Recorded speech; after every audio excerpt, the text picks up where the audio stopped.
The desert had a way of whispering to a man's soul, carrying secrets on the wind that curled around the lonely mesas and scarlet cliffs. Samuel Carter rose with the dawn each day, watching the horizon burn gold as it climbed over the jagged spine of the mountains. He was a rancher, not a man of renown, nor one whose name carried weight beyond the boundaries of the small town of Willow Creek. His life was steady, rooted in the soil, marked by the rhythm of feeding cattle, mending fences, and sowing crops against the parched earth. Yet in the quiet hum of that simple existence, he found riches enough, for within the wooden walls of his ranch house waited Eliza, his wife, his laughter, the center of every breath he drew. She was the kind of woman the frontier seemed too cruel a place to hold, her beauty soft against the hard edges of a land that broke men and blistered dreams. Her hands, though roughened by work, could coax green shoots from stubborn soil. Her voice turned the silence of endless nights into music, a hymn floating above the creak of the porch boards. To Samuel, she was more than the promise of love.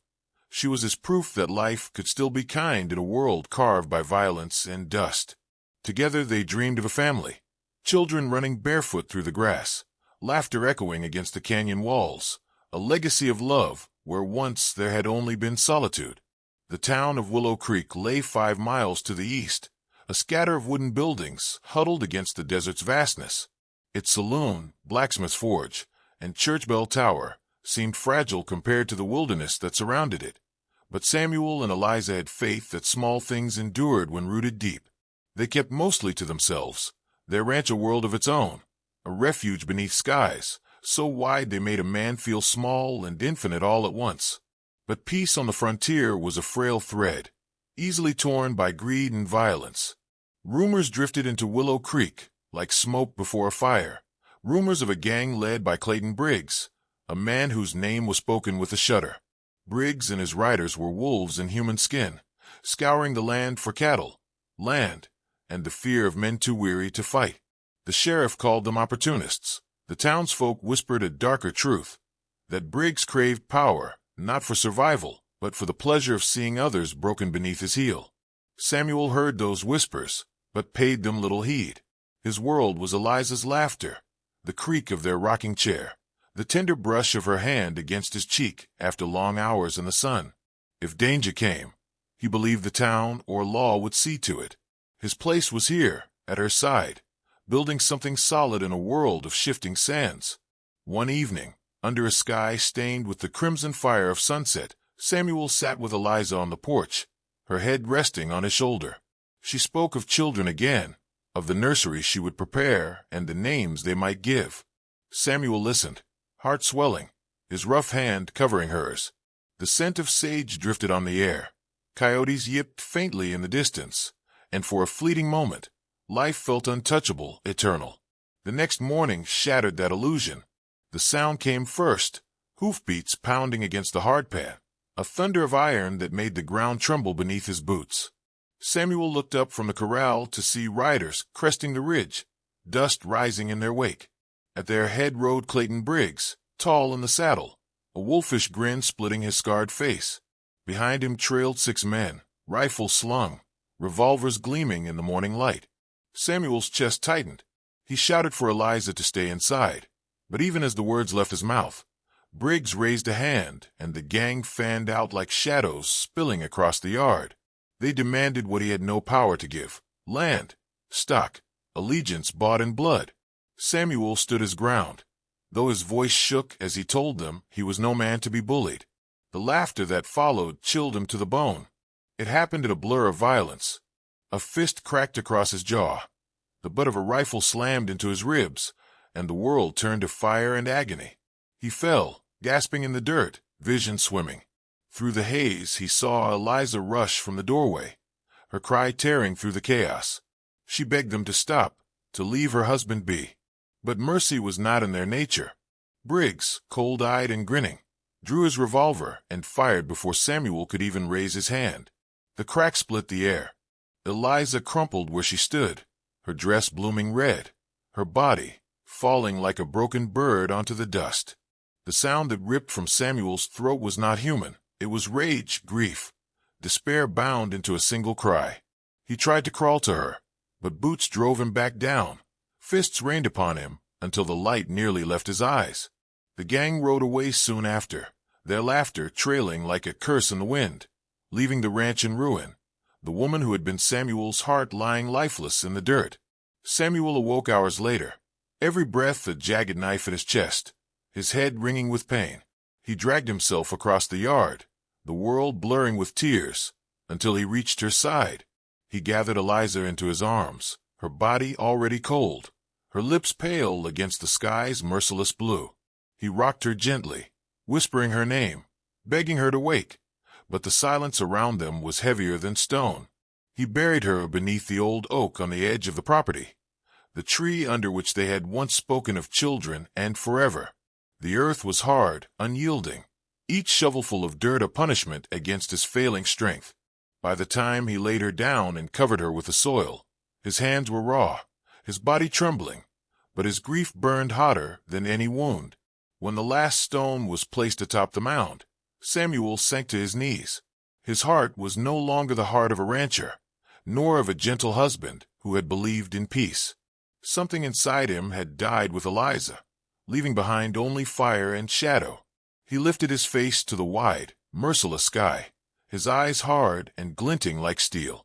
From that moment on, Samuel Carter was no longer the man he had been. The land still stretched red and vast before him. The canyon winds still sang their mournful song, but within him stirred a storm the West had not yet seen. The husband who had lived for love was gone, and in his place rose a figure who would soon be whispered about in saloons and campfires alike. The man who would turn grief into vengeance and become the deadliest gunman the West had ever known. The days after Eliza's burial stretched long and hollow, each sunrise a wound that refused to heal. Samuel Carter could not remain among the splintered boards and silent rooms of the ranch they had built together. Every wall carried her voice, every shadow held her ghost. At night he lay awake staring at the ceiling, hearing again the thunder of hooves, the echo of Briggs's cruel laughter, the final crack of a revolver that had torn his world apart. Grief gnawed at him until staying became unbearable. One morning, with the dawn bleeding over the horizon, he saddled his horse, strapped what little food he had to the saddle, and rode away from the ranch without looking back. He knew if he did, the weight of memory would crush him. He drifted through canyons and plains, aimless at first, with nothing but the ache of loss to guide him. The desert was harsh, its sun unforgiving, but Samuel welcomed the punishment. He carried no purpose but vengeance, though he had no weapon nor skill to claim it. He wandered into towns, where whispers of the Briggs gang curled through smoky saloons. Each time he heard their name, his chest tightened with fire, yet he was helpless, a farmer with no more chance against men like that than a lamb among wolves. It was in one such town, a dusty crossroads called Bitter Creek, that Samuel's path changed. He had stumbled into the saloon for water and perhaps a moment's reprieve from the heat. Inside, smoke coiled above heads bent over cards, and the sour stench of whiskey hung thick in the air. In a corner sat an old man alone, his face weathered like the desert stone, his eyes sharp as a hawk's, though one hand trembled slightly with age. His name was Jedediah Crow, though most simply called him Crow. Once he had been a name that carried weight, a gunslinger whispered about in fear. Now he was forgotten by most, lingering in the shadow of his own legend. Samuel caught his gaze, and for a long moment they studied each other. One man broken by grief, the other by years of violence. Crow saw something in Samuel's eyes that others missed, a raw fire, a desperate hunger that could either consume him or forge him into steel. He motioned Samuel over, and with a voice like gravel said, "You're chasing death, son. I can see it plain as day. But if you're set on it, best you learn how to stand before it." That night Samuel told him everything, about Eliza, about Briggs, about the hollow ache that left him with nothing but vengeance to live for. Crow listened in silence, his eyes glinting in the lamplight. At last, he leaned forward and said, "If you truly mean to hunt wolves, you can't stay a lamb. I'll teach you. But know this, it'll cost you more than you think you can give." From that day, Samuel's life became a crucible. Crow dragged him into the desert, where the sun scorched the skin and the wind cut like knives. He placed a revolver in Samuel's hand, heavy and unfamiliar, and began the brutal work of reshaping him. The first lessons were simple: stance, grip, how to steady his breath. Samuel's shots went wide, bullets scattering harmlessly into the sand. Crow mocked him for it, but beneath the hard words lay a strange respect for Samuel's refusal to quit. Day by day, Samuel improved. The revolver became an extension of his hand, the weight of it no longer foreign. Crow drilled him until his fingers blistered and his shoulders ached. "Speed is nothing without control," he barked. "Steady aim, boy. A man who draws fast and misses won't live to draw again." Samuel practiced until he could hit a tin can at 30 paces, then until he could split a bottle in half, then until he could fire blind into the dusk and hear the ring of steel. But shooting was only part of the lesson. Crow taught him to ride harder than the wind, to track men across the canyon floor by the faintest sign: a broken twig, a footprint in dust, a dropped cartridge gleaming in the sun. He taught him to survive on little food, to find water where none seemed to exist, to endure the silence of nights when only the coyotes cried. The training broke Samuel down to nothing and rebuilt him piece by piece. His body grew lean, his reflexes sharp, his eyes hard. Yet Crow warned him often: "Revenge don't just kill the man you aim at, it eats you alive, leaves nothing left when the smoke clears." Samuel listened, but each night when the stars stretched cold above him, it was Eliza's face he saw, her smile fading into the gunshot that ended her life. That memory silenced doubt. Months passed. Samuel's hand grew so fast on the draw that even Crow, seasoned as he was, could not match it. His name began to surface in whispers, first in Bitter Creek, then in other towns as word spread of a stranger who carried death in his stare. It wasn't long before Samuel tested his skill beyond Crow's campfires. One evening in a town called Copper Ridge, Samuel sat alone in a saloon, sipping a drink in silence. 3 men swaggered in, loud and reeking of trouble. They bore the mark of Briggs's riders, black scarves tied at their necks, cruel eyes scanning for weakness. They spotted Samuel and mocked him, calling him a farmer too scared to meet a man's gaze. He ignored them until one spat on the floor beside him, muttering Eliza's name, though they could not have known what it meant to him. The world went still. Samuel stood, his hand moving quicker than thought, the revolver flashing in the lamplight. When the smoke cleared, 2 of the men lay on the floor groaning, their guns kicked aside, while the third fled into the night. The saloon hushed, all eyes fixed on Samuel. He holstered his revolver with a calmness that seemed carved from stone and walked out into the cool night air. From that moment, stories spread like wildfire. Some said he was a ghost, others that he was the devil himself come to collect debts in blood. They called him the widower gunman, the man with sorrow in his eyes and death in his hands. Samuel carried the weight of each man he felled. Their faces joined the shadows in his dreams, battling for space with Eliza's memory. He was no longer the gentle rancher who had once planted seeds in hopeful soil. He was something harder now, forged by grief and fire, feared by men who once prayed without consequence. Yet inside him flickered a war he could not escape, between the man Eliza had loved and the weapon he had become. Each victory carved his name deeper into the legend, but each left him emptier than the last. Still, the path was clear, and Samuel would walk it to its bitter end. For the trail of blood he had begun was not yet finished, and at the end of it waited Clayton Briggs, the man whose shadow had stolen everything. And Samuel Carter would not rest until that shadow was finally cast down. The trail of the Briggs gang was never straight. It twisted like a rattlesnake through border towns, over broken canyons, and across barren plains. Samuel Carter followed it with the patience of a hunter, each step driven by a cold fire that never dimmed. In every settlement he passed, whispers preceded him. Men spoke in low voices about a figure who appeared from the desert dust, whose revolver sang only when provoked, and whose eyes carried a grief deeper than any canyon. They called him the widower gunman, a name he neither claimed nor denied, for names mattered little when the only thing that kept him breathing was vengeance. In a town called Perdition Hollow, the legend sharpened. Samuel walked through its main street under the eyes of gamblers, drifters, and hired guns. The saloon doors creaked as he entered, silence following him like a shadow. At the bar, 3 men in Briggs's colors sat with whiskey glasses in hand, boasting about raids and laughter that carried the weight of cruelty. Samuel did not rush. He ordered a drink, his voice quiet but steady. The men noticed him soon enough, their stares narrowing, their words turning sharp. One rose, swaggering over, calling him a ghost farmer who had forgotten his place. Samuel looked into the man's eyes and saw nothing but arrogance. His hand moved before thought, the revolver clearing leather with a blur. The gunshot cracked like thunder, the outlaw crumpling before the crowd even gasped. The other 2 froze, fear cutting through their bravado. Samuel holstered his weapon, calm as a still lake, and walked away as if death itself were his only companion. Stories grew wilder with every mile. Some swore he never missed a shot. Others whispered he could outdraw the devil. In truth, Samuel was no immortal. Each bullet he fired weighed heavy on him.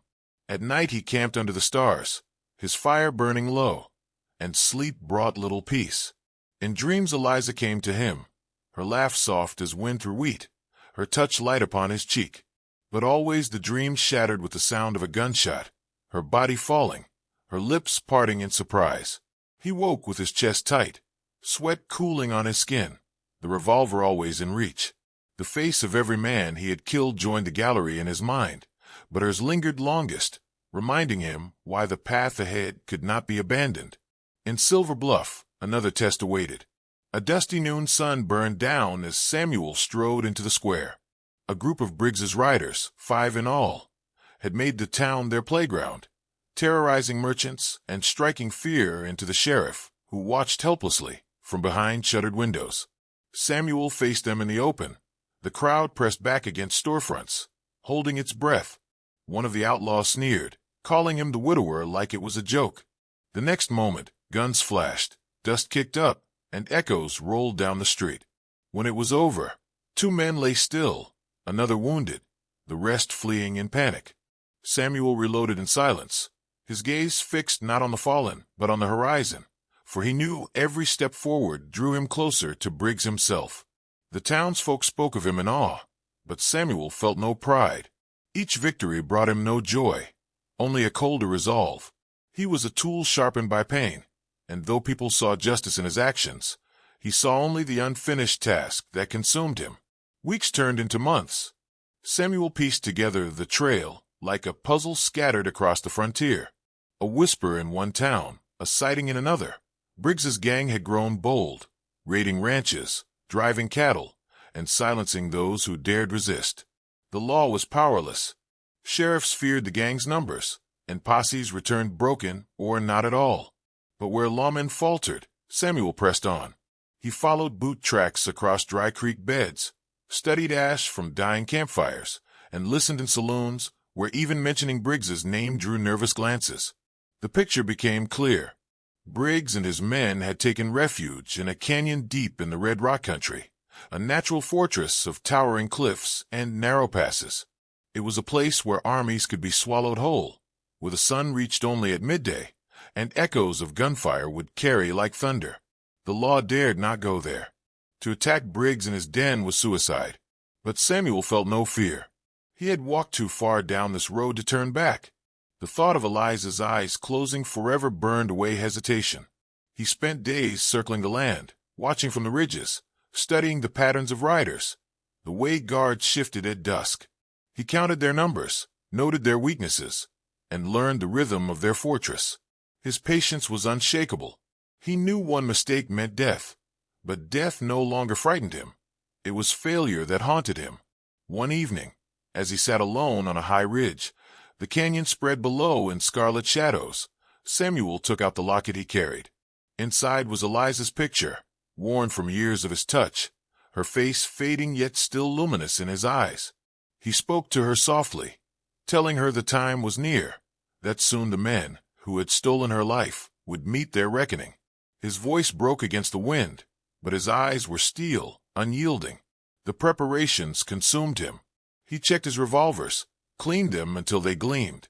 He stocked ammunition, sharpened his knife, and studied the canyon's twisting gullies until he could walk them in his mind even with his eyes closed. In his solitude, he wrestled with the man he had become. He remembered the husband who once planted fields with hope, who dreamed of children and quiet days. That man was buried beside Eliza under the oak tree.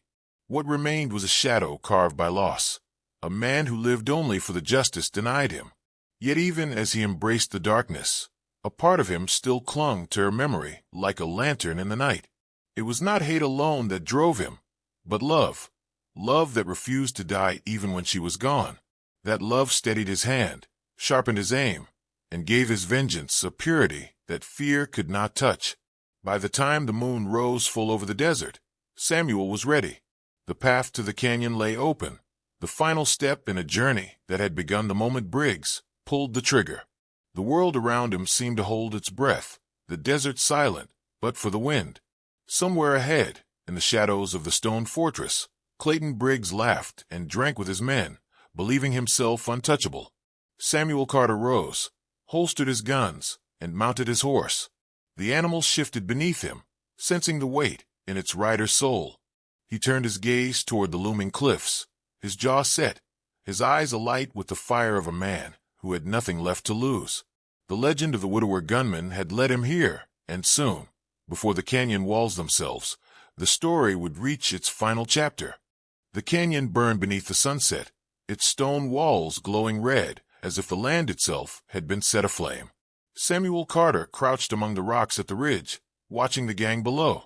Shadows stretched long across the camp, where Briggs's men lounged around their fire, their laughter echoing cruelly against the cliffs. Rifles lay across laps. Whiskey bottles passed from hand to hand. They looked untouchable in their fortress of stone. But Samuel saw more than men. He saw murderers draped in arrogance, and he carried in his heart the memory of Eliza, a light that turned his grief into fire. He moved silently, descending into the canyon as the last light bled from the sky. Every step was measured, every breath controlled, the revolvers at his sides heavy but steady. His boots pressed into sand without sound, his figure blending into the deepening dusk. The first sentry stood on a ridge, rifle loose in his hand, eyes drowsy from drink. Samuel's revolver whispered once, the man falling without a sound, swallowed by the dust. Samuel dragged the body into shadow and pressed on, his face as calm as the desert moon. One by one, the gang members were tested. At the edge of camp, two men argued over a deck of cards. Samuel stepped from the darkness, his gunfire splitting the night. The first outlaw fell before his chair scraped back. The second staggered with a cry that was cut short by another shot. Shouts rose from the camp, confusion breaking into chaos. Samuel melted back into the rocks, moving like a phantom, his revolver sparking fire where shadows fell. The canyon roared with gunfire. Men scrambled for cover, bullets ricocheting against stone, sparks lighting the gloom. Samuel fought not with rage but with precision, each shot clean, each movement deliberate. He fired, rolled, advanced, never lingering in one place long enough to be caught. An outlaw lunged at him with a knife, but Samuel's hand was quicker. The revolver barked, and the man crumpled. Another raised a rifle from a boulder above. Samuel's bullet struck before the trigger was pulled. Fear spread among them. This was no ordinary man, no lawman stumbling into ambush. This was death itself, cloaked in grief, moving unseen through the canyon's veins.